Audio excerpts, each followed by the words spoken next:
রসুল নাই, রসুল নাই, রসুল চলে গেছেন। কি ব্যাপার? খাদিম গুলো, ভক্ত মুরিদ গুলো একের পর এক আল্লাহর ওলি হযরতে খাজা মঈনুদ্দিন চিশতি আজমিরি রহমাতুল্লাহ আলাইহির কাছে আসে। আর খাজা মঈনুদ্দিন চিশতি আজমিরি হুজুরকে সালাম দিয়ে বলে, হুজুর চলেন চলেন, খাওয়া দাওয়া করে নেন, না হলে আপনি হয়তো ইন্তেকাল করে যাবেন। আল্লাহর ওলি ডাক দিয়ে বলে, হে আমার ভক্ত মুরিদগণ, যে নবী আমাকে গায়বী আওয়াজ দিয়ে আমার উপর অসন্তুষ্ট প্রকাশ করেছেন, সেই নবী যতক্ষণ না পর্যন্ত আবারও গায়বী আওয়াজ দিয়ে ভালোবাসার ডাকে খাজা মঈনুদ্দিন বলে না ডাকবে, আমি খাজা মঈনুদ্দিন আমার এই জায়গা ছাড়ব না, আমি আর কোনদিন খাওয়া দাওয়া করব না। খাজা মঈনুদ্দিন চিশতি আজমিরি রহমাতুল্লাহ আলাইহি পরপর 3 দিন না খেয়ে যেখানে ওযু করেছিলেন, নামাজের সময় হলে ওই জায়গায় নামাজ পড়তেন, আর সিজদায় যে ইয়া রাসূলুল্লাহ, ইয়া রাসূলুল্লাহ বলে চিৎকার করতেন। হে আল্লাহর নবীর বান্দা, হে আল্লাহর নবীর উম্মত উম্মতিরা, গভীর খেয়াল করে শুনুন বাপ, ওযুর মধ্যে খেলাল কিন্তু ফরজ না, তারপরেও খেলাল ছেড়ে যাওয়ার কারণে আল্লাহর নবী অসন্তুষ্ট হয়ে গেলেন। তাই খেলাল আমার আপনার করতে হবে। এই শীতের সময় একটা মশলা আপনাদেরকে বলে যায় বাপ, অনেক মানুষ রয়েছেন দেখবেন এই শীতের সময় চামড়াগুলো ভাঁজ পড়ে যায়, পায়ের গিটের সময় পায়ের গিটের ওখানে দেখবেন কিছু চামড়া রয়েছে, যে চামড়াগুলো ভাঁজ পড়ে যায়, পানি ওই চামড়ার মধ্যে ঢোকে না, অনেকের পা ফেটে যায়, ফাটার মধ্যে ওই পানিগুলো ঢোকে না, যার কারণে আমার আপনার ওযু হয় না। তাই গভীর মনোযোগ দিয়ে ওযুটা করতে হবে, ঘষে ঘষে ঘষে ঘষে সুন্দর করে পানিটা পৌঁছে দিতে হবে, তবেই কিন্তু আমার আপনার ওযুটা কবুল হবে। আর যার ওযু সঠিক হবে, নামাজটা সঠিক হয়ে যাবে।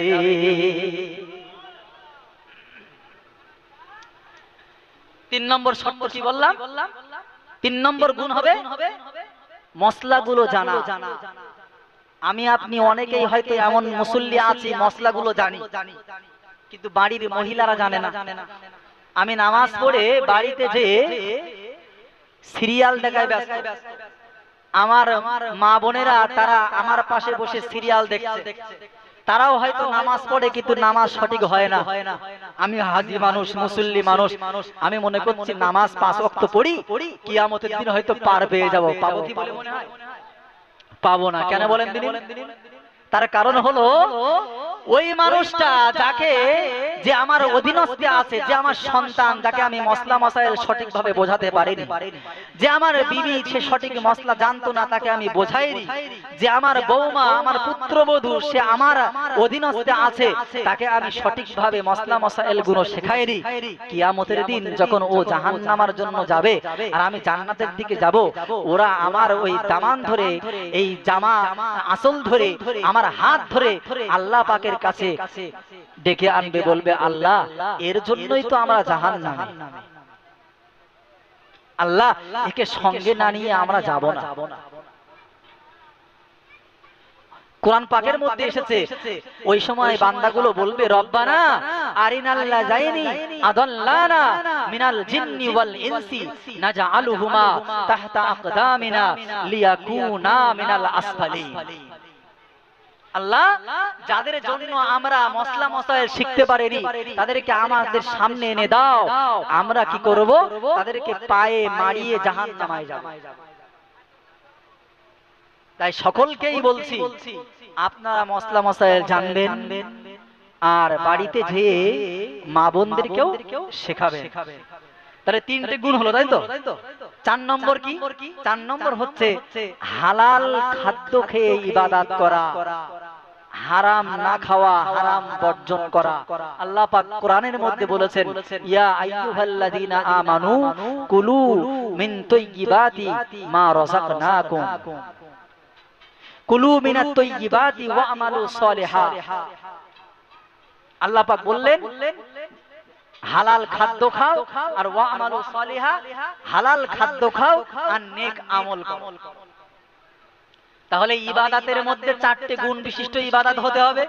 একটা হলো ইবাদত যেন আল্লাহর জন্য হয়, 2 নম্বর সুন্নাত অনুযায়ী ইবাদত হবে, 3 নম্বর মসলা মসাইল অনুযায়ী হবে, আর 4 নম্বর হালাল খাদ্য খেয়ে ইবাদত হবে।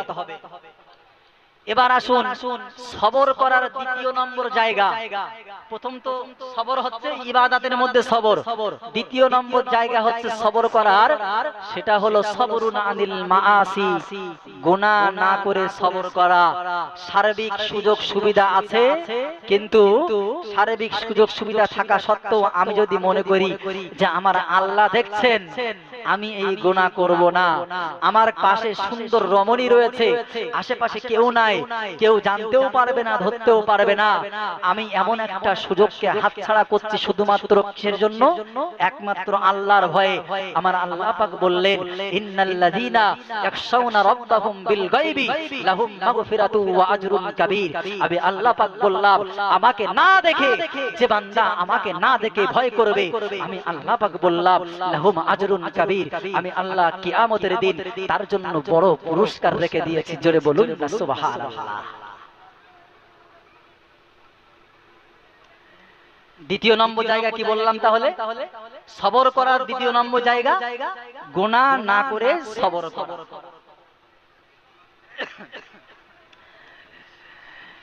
হে জওয়ান যুবকেরা, আমি আপনি সকলে শুনেছি হযরতে ওমর রাদিয়াল্লাহু তাআলা আনহুর জামানার কথা। হযরতে ওমর রাদিয়াল্লাহু তাআলা আনহু তিনি তখন খলিফা ছিলেন। ওই সময় একজন মহিলা দুধ বিক্রি করতেন, দুধ বিক্রি করতেন। তার একজন কন্যা সন্তান ছিল, তার মাধ্যমে ওই কন্যা সন্তানের মাধ্যমে দুধটা বাজারে যে বিক্রি করা হতো। কিন্তু একদিন দেখা গেল হযরতে উমর ঘরের পাশ দিয়ে যায়, আর হযরতে উমর ওই ঘর থেকে একটা আওয়াজ শুনতে পেল। একজন মহিলা আর একজন মহিলাকে বলছে, মা ওই দুধে একটু পানি মিশিয়ে দাও, পানি মিশিয়ে দাও, তাহলে দেখবে দুধটা বেশি বেশি দামে বিক্রি করা যাবে। হযরতে ওমর এই সময় যাচ্ছেন। হযরতে ওমর থমকে দাঁড়িয়ে গেলেন। যে মা ওই মেয়েকে যেই না বলেছে, মেয়েটা ডাক দিয়ে বলছে, মা গো এ কেমন আদেশ তুমি করলে মা? আজকের দিনে যদি আমি এই দুধে পানিটা মিশিয়ে দিই আর হযরতে উমরের কানে যদি পৌঁছে যায়, হযরতে উমর যদি জানতে পারে, আমি আর জীবিত থাকতে পারবো না। ওই সময় ওই কন্যার মা ওই বুড়িমা ডাক দিয়ে বলেছিলেন, হে আমার কন্যা সন্তান, তুমি এখন ঘরের মধ্যে রয়েছো, চার দেওয়ালের মধ্যে রয়েছো, তোমাকে কেউ দেখতে পায় না, তোমাকে কেউ দেখবে না। তুমি যদি দুধে পানি মেশাও, আমি তার হযরতে উমরের কাছে যে বলবো না, তোমাকে দুনিয়ার কেউ দেখছে না, যাও যাও দুধে পানি মিশিয়ে দাও। হযরতে উমর না জানলে, হযরতে উমর জানতে পারবে না, দুধে পানি মিশিয়ে দাও। ওই কন্যা সন্তান তখন ডাক দিয়ে বললেন, আম্মা জান গো, না না না, হযরতে উমর যদি না জানতে পারে, সেই আল্লাহ তো জানতে পারবে যে আল্লাহর বিন্দু মাত্র কোনো ঘুম নাই, কোনো নিদ্রা নাই, লা তাখুযুহু সিনাতুন ওয়ালা নাওম, তার কোনো ঘুম নাই, তার কোনো তন্দ্রাও নাই। যে আল্লাহ পাক আল্লাহ তাআলা আমাবস্যার রাতে কালো পাথরের উপর কালো একটা পিপীলিকা যদি হাঁটা চলা করে, সেই পিপীলিকার আওয়াজও শুনতে পায়, দেখতে পায়, সেই আল্লাহর চোখ থেকে ফাঁকি কেমন করে দেব? তাই আমার আপনারও ঈমান এমন হওয়া উচিত, গুনাহ করার শারীরিক সহযোগিতা থাকা সত্ত্বেও গুনাহটা না করে ছেড়ে দেওয়া। তাহলে সবর করতে হবে কয় জায়গায় বলেছিলাম? 3 জায়গায়। 1 নম্বর ইবাদতের মধ্যে সবর, 2 নম্বর গুনাহ না করে সবর। এবার আসুন 3 নম্বর জায়গা সবর করার, সেটা হলো মুসিবত আসলে সবর করা। আমার আপনার উপর যখন মুসিবত আসবে, বিপদ আসবে, তো বিপদে সবর করা। যদি আমি আপনি বিপদে সবর করতে পারি বা, তাহলে আল্লাহ পাক খুশি হয়ে যাবে। আল্লাহ পাক রব্বুল আলামিন কোরআন পাকের মধ্যে বলেছেন, ওয়ালা নাবলু ওয়ান্নাকুম বিশাইয়্যিম মিনাল খাউফি ওয়াল জু'i ওয়া নাকসিম মিনাল আমওয়াল ওয়াল আনফুসি ওয়াস সামারাত। এখানে পাঁচটা বিষয় বলেছেন আল্লাহ, যে আমি আল্লাহ প্রত্যেকটা মানুষকেই এই পাঁচটা বিষয়ের মধ্যে যে কোনো একটা বিষয়ে পরীক্ষা নেবই।